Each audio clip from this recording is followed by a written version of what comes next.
Okay, hi. This is my last video for today, and it's also a huge video because video 500.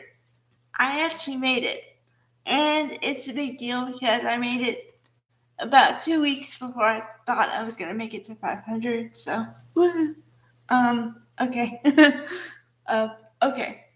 The reason why I picked to talk about Pretty Woman is because I wanted to do a video um, talking about Julia Roberts movies. I've talked about a few already, and also I think Pretty Woman is a universal movie. Most people know. If you don't know the movie, you know the theme of it, or you know the music, which being that today the musical theme. So as with most of the movies that I watch, I'm aware of the soundtrack and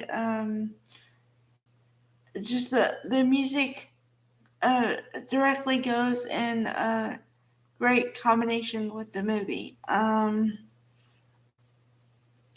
Okay. I'm gonna break down the movie a little bit, but not too much. Okay.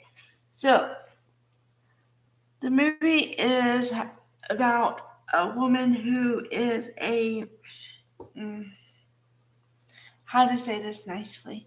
Okay.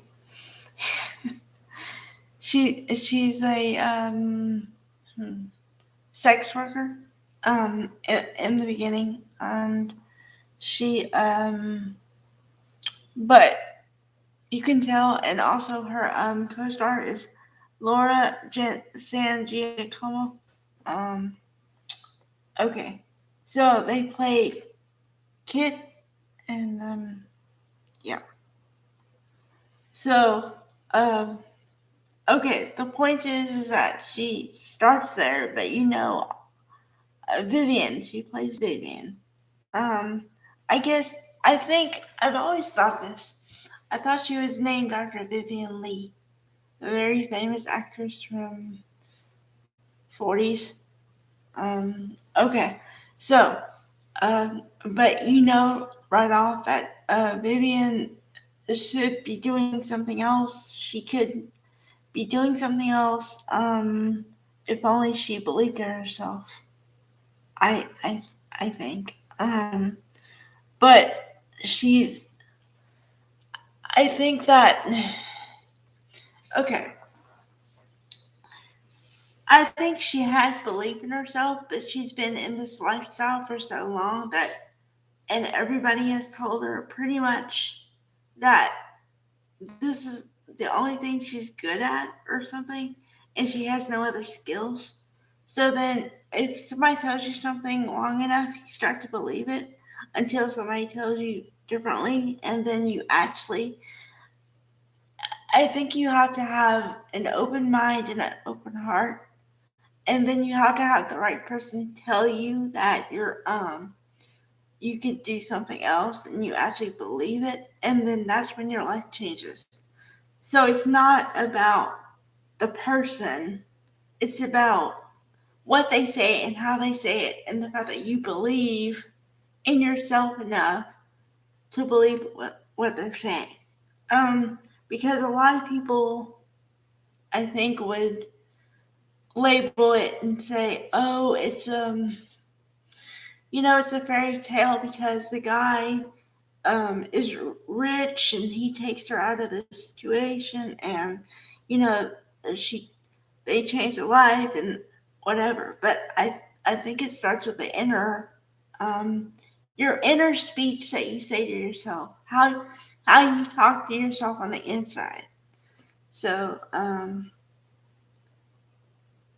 yeah, and then of course there's Richard Gere who plays the tycoon, and Edward Lewis, and then there's Jason Alexander before before Seinfeld, because I've seen a lot of interviews with Jason Alexander about Seinfeld, but he did talk about Pretty Woman for a second, and he said that his life turned from he was on Broadway 1 second, and then he was in the movie Pretty Woman, And then almost immediately he got Seinfeld.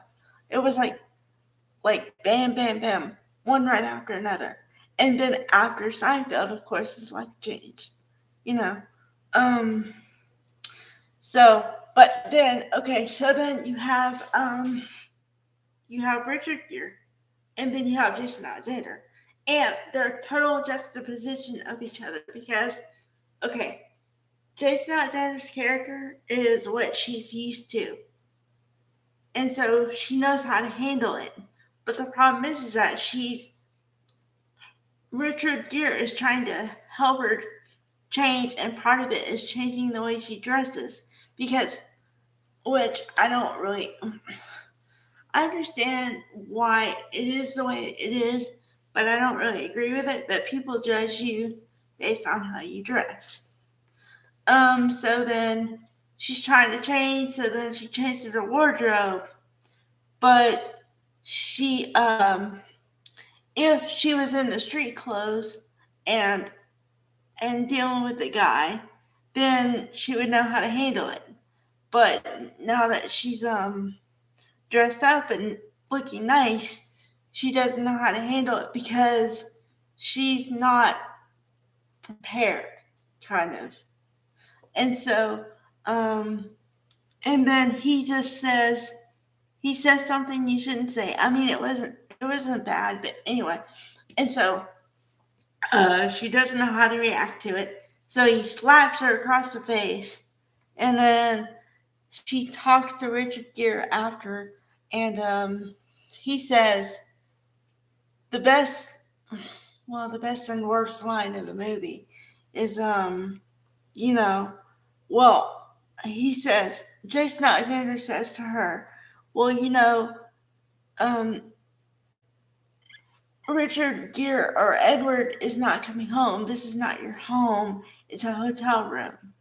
So he, in one sentence, diminishes everything she's trying to accomplish with that one sentence.